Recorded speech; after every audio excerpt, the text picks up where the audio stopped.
নমস্কার আমাদের পরিবারের নতুন একটি পর্বে আর একবার সবাইকে স্বাগত জানাচ্ছি। আজকে একটা নতুন রেসিপি নতুন পর্ব নিয়ে চলে এসেছি আপনাদের সামনে। আর মাছের পেটি আর মাছের পিস দেখে তো আপনারা বুঝতে পারছেন কিছু একটা হতে চলেছে। আর এই মাছের পিস দিয়ে বাড়ির সবাই মাছের চপ পছন্দ করে। তো অনেকদিন ধরেই ভাবা হচ্ছিল শীতকালের সময় একটু মাছের চপ হলে মন্দ হয় না। তো বাড়ির চারজনই মাছের চপ খেতে ভালোবাসি। তো মাছের এই পিসগুলো পেটি দিয়ে আজকে ব্যবসায়ী গিয়েছিল, এই পিসগুলোই এনেছে। তো মাকে রেখে দিতে বলেছিলাম। তো এই মাছের পিস দিয়ে মাছের চপ হবে। আর পুরো পর্বটি আমাদের সঙ্গে থাকুন, আশা করছি পুরো পর্বই আপনাদের খুব ভালো লাগবে। আর এখন অবধি যারা আমাদের চ্যানেল সাবস্ক্রাইব করেনি, চ্যানেলটিকে সাবস্ক্রাইব করে আমাদের পাশে থাকুন, আমাদেরকে আরও সাপোর্ট করুন যাতে নতুন নতুন ভিডিও আপনাদেরকে উপহার দিতে পারি। আর বেশ এই মাছের চপের জন্য ধনেপাতা লাগবে। তো আমাদের এখানে সুন্দর করে টপে কিছু কিছু ধনেপাতা হয়েছে যাতে মাছের চপে দিতে পারবো, সেই রকম ধনেপাতা হয়েছে, খুব একটা বেশি হয়নি। তো এইখান থেকে কিছুটা ধনেপাতা ফুলবেলা হয়েছে, পাতা কেটে আমি তো তাই তো বললাম। আমি কাটছি, আমার মা ভাবছে আমি কেন আর বাদ যাই। পাতা ভাঙতে বেশ ভালোই লাগছে। এই কদিন আগে আমি এরকম পাতা ভেঙে নিয়ে গেছি, আবার হয়েছে। যে কটা হয়েছে তাই অনেক অস্থির। আর ওদিকে আছে এইটাতে দেখো, এইটাতে আছে কিনা। পালং শাকগুলো হঠাৎ আর ছাদ থেকে নেমে উনান ধারে চলে এসেছি।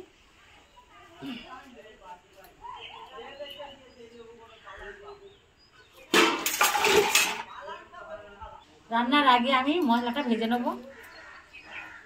প্রথমে ধনে দিচ্ছি, জিরে, গোলমরিচ, শুকনো লঙ্কা, এলাচ, দারচিনি, লবঙ্গ সব একসঙ্গে দিয়ে দিলাম।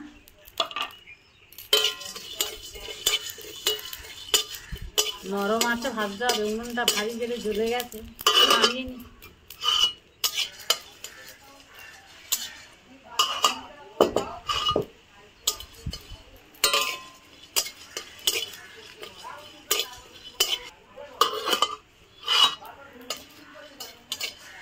মশলা ভাজা হয়ে গেছে, এখন আমি ঢেলে নেব।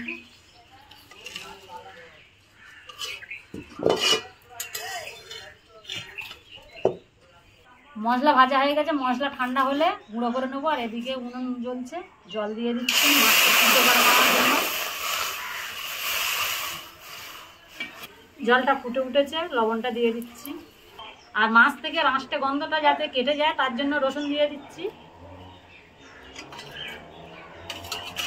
আর মাছের পিসগুলো দিয়ে দেবো।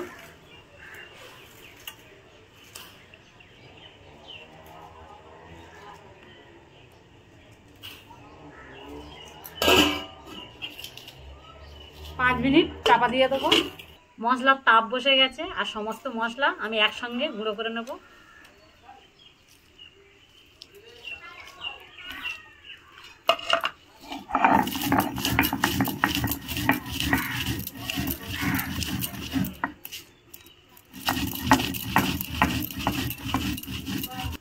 মশলা গুঁড়ো হয়ে গেছে, এবার আমি তুলে নিচ্ছি। সেন্টটা খুব সুন্দর বেরিয়েছে। বাটির মধ্যে তুলে নিচ্ছি। মা ওদিকে কাজ করছে, মানে পেঁয়াজ রসুন এগুলো কাটছে, আর আমি ওদিকে বিস্কিট গুঁড়ো করছিলাম। 10 টাকার বিস্কিট, ওটা দেখানো হয়নি, আরও একটু গুঁড়ো করতে হবে, তখন দেখাবো। আর এদিকে 5 মিনিট হয়ে গিয়েছে বলে আমি মাছটা একটু খুলে দেখে নেবো, নিয়ে নামিয়ে নেব।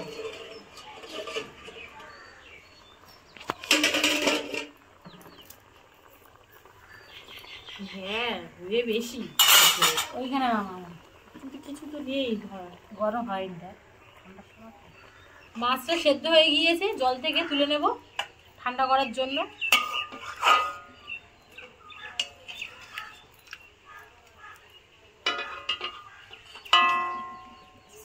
মা ওদিকে মাছটা ছাড়িয়ে নিচ্ছে সুন্দর করে, ঠান্ডা হয়ে গিয়েছে মাছটা অনেকক্ষণ আগে।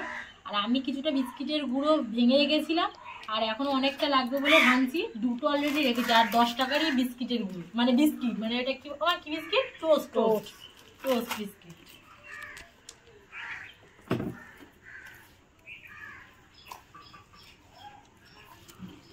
দাগা মাছের প্রচণ্ড ছোট ছোট কাঁটা, তাই ভালো করে বেছে নিচ্ছি। অনেকটাই করেছি, এখন অনেকটা লাগবে।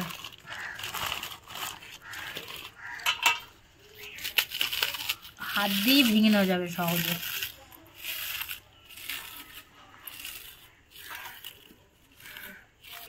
রোস্ট বিস্কিটটা আমি গুঁড়ো করে ফেলেছি, আর মা এদিকে মাছটা ছাড়াচ্ছে বলে আমি একটু মার হেল্প করে দিচ্ছি।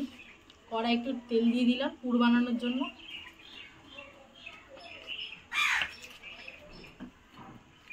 এই পেটির মাছ কিন্তু কাঁটা বেশি নেই। তেলটা গরম হয়ে গিয়েছে, পেঁয়াজগুলো দিয়ে দেবো আগে।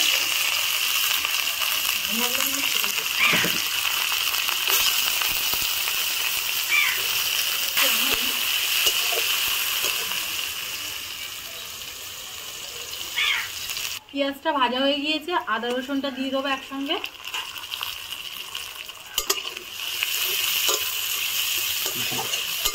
পেঁয়াজ আর রসুনটা কষানো হয়ে গিয়েছে, সামান্য হলুদ, কিছুটা লঙ্কার গুঁড়ো, আর একটু হলুদ গুঁড়ো লাগবে।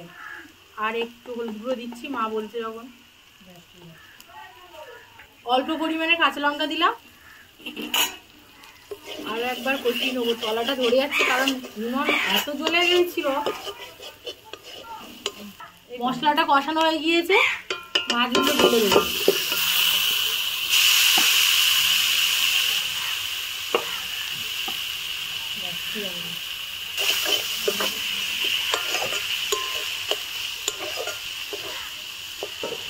এবার আমি স্বাদ মতো নুন দিয়ে দেবো।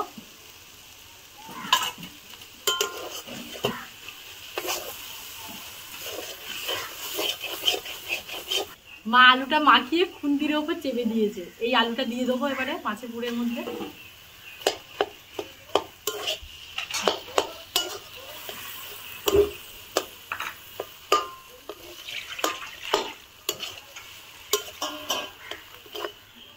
গুঁড়ো মশলাটা দিয়ে দেবো।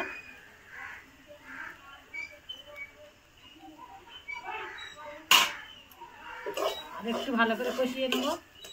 কোচানো ধনে পাতাটা দিয়ে দিচ্ছি।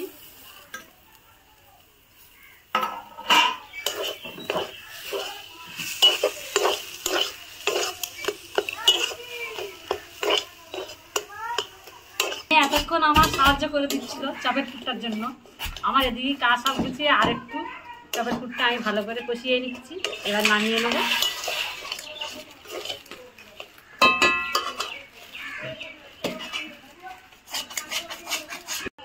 মা ওদিকে পুরটা ঠান্ডা করতে দিয়েছে, আর কর্নফ্লাওয়ারটা গোলার জন্য দিয়ে দিচ্ছি 4 চামচ। 2 3, অনেকটা ময়দার মতন দেখতে লাগে, আর দেখতে সেম 4। এবার জল দিয়ে কর্নফ্লাওয়ারের ব্যাটারটা গুলে নেব।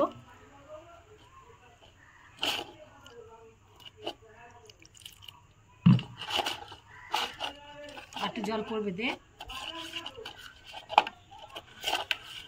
কর্নফ্লাওয়ারের ব্যাটারটা আমার গোলা হয়ে গিয়েছে। এবারে চপের পুরটা একটা সুন্দর শেপ দিতে হবে, দিয়ে তারপর কর্নফ্লাওয়ারের মধ্যে ডুবিয়ে আবার বিস্কিটের গুঁড়ো ডুবিয়ে আরও একবার দিতে হবে। এরকম দুবার করে ডুবিয়ে সুন্দর করে বিস্কিটের গুঁড়ো মাখিয়ে তেলে ছেড়ে দিতে হবে।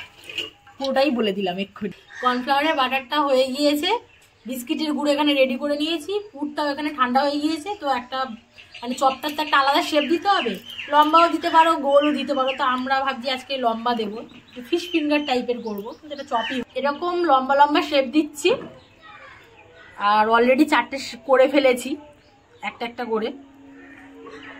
প্রথমে এরকম লম্বা একটা শেপ সুন্দর একটা চৌকো টাইপের করে নিলাম, আগার পিছন করে মানে মাথা করে। তারপরে বিস্কিটে না আগে এই যে কর্নফ্লাওয়ারের মধ্যে ডোবাতে হবে,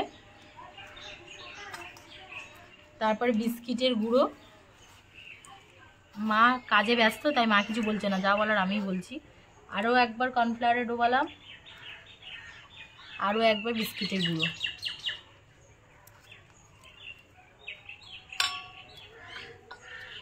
তাহলে 6টা হয়ে গেল মার আর আমারটা নিয়ে। তো এইভাবে সবগুলো শেপ দিয়ে নেব। 6টা অলরেডি হয়ে গিয়েছে, তো উনুনটা জ্বালিয়ে কড়াটা বসিয়ে দেবো। এই 6টা আগে ভাজবো, তারপর মা এদিকে আরও 6টা।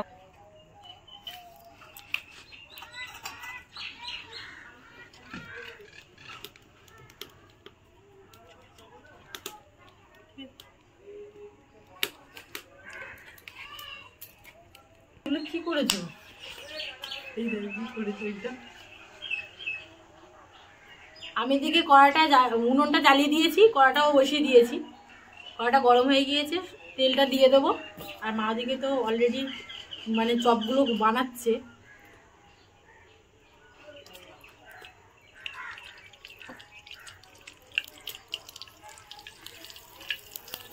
তেল গরম হয়ে গিয়েছে, দুটো দুটো করে চপ দিয়ে ভেজে নেব।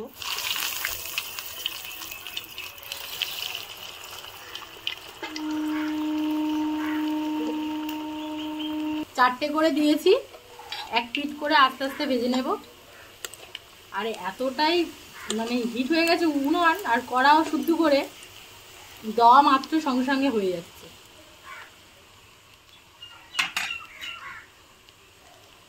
জাল টেনে নিতে হলো। তো চপগুলো হয়ে গিয়েছে,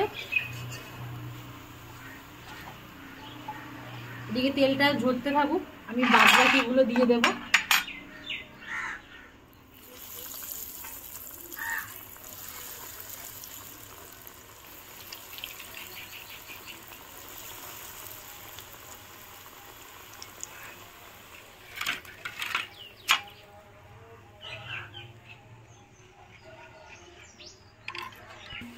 চপগুলো আমি এইভাবে সব ভেজে নেব। মা এখনো চপ বানাচ্ছে। চপগুলো প্রায় আমাদের ভাজা হয়ে গিয়েছে, তো একটা খেয়ে টেস্ট করে বলবো কেমন হয়েছে। আর দেখে তো সুন্দরই লাগছে, আর এরকমভাবেই বানাতে হয় বাড়িতে। তো বাড়িতে বানানোর জন্য তো এই উপকরণ লাগে, আর রেস্টুরেন্টে অন্যরকমভাবে করে হয়তো। আমরা তো বাড়িতে বানিয়েছি, দেখতে তো বেশ সুন্দর লাগছে। একবার খাবো, খেয়ে আপনাদেরকে রিভিউ দেবো।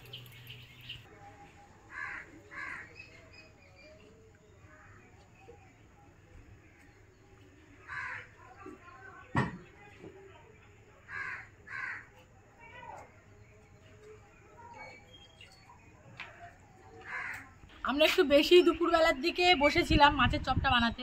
সবাই বাড়িতে খেয়ে দিয়ে রেডি হয়ে তারপরে মাছের চপ বানাতে টাইম লাগে।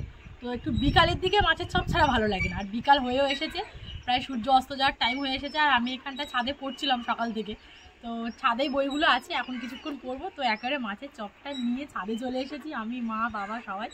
তো মাছের চপটা খেয়ে অবশ্যই রিভিউ দেবো। আর আজকের পর্বটা কেমন হয়েছে অবশ্যই কমেন্ট করে জানাবে। আমি এখন মাছের চপটা খাই, তারপরে পরের কথা বলবো। মা আগে তুমি সস আছে, সস দিয়ে খেতে হবে। বসে খাও। মা খুব একটা ছাদে ওঠে না, কিন্তু আমি ছাদে পড়ছি, বলছি কী করছিস দেখে আসি। আর আমাদের মাছের চপটাও খাওয়াবে। ছাদে শীতকালে ছাদে রোদের জন্য বিকাল দুপুরের দিকটা খুব ভালো লাগে, আসতেও ইচ্ছা করে।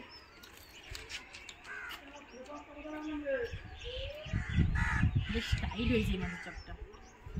মাছের চপটা আমি একবার ভেঙে দেখাই।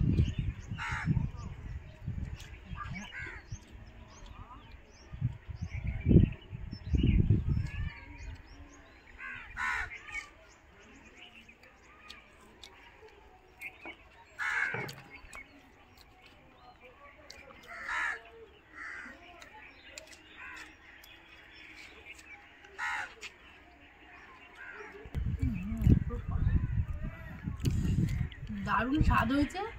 এখনই মনে হচ্ছে পুরোটাই দোকানের মতন করেছে। যেমন স্বাদ, আলাদাই একটা স্বাদ, টেস্টটাই আলাদা। মুখরোচক জিনিস কান্না ভালো লাগে। প্লেট প্রায় শেষ, 2-4টে পড়ে আছে। তো আজকে পর্বটা এই পর্যন্ত। পর্বটা কেমন লেগেছে অবশ্যই কমেন্ট করে জানাবেন।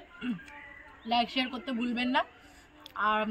আর অবশ্যই বাড়িতে এরকম স্টাইলে বানিয়ে খেয়ে দেখবেন, আশা করছি খুব ভালো লাগবে। তো টাটা, নতুন কোনো পর্বে আবার দেখা হচ্ছে। মা তো আরামসে বসে আছে একদম।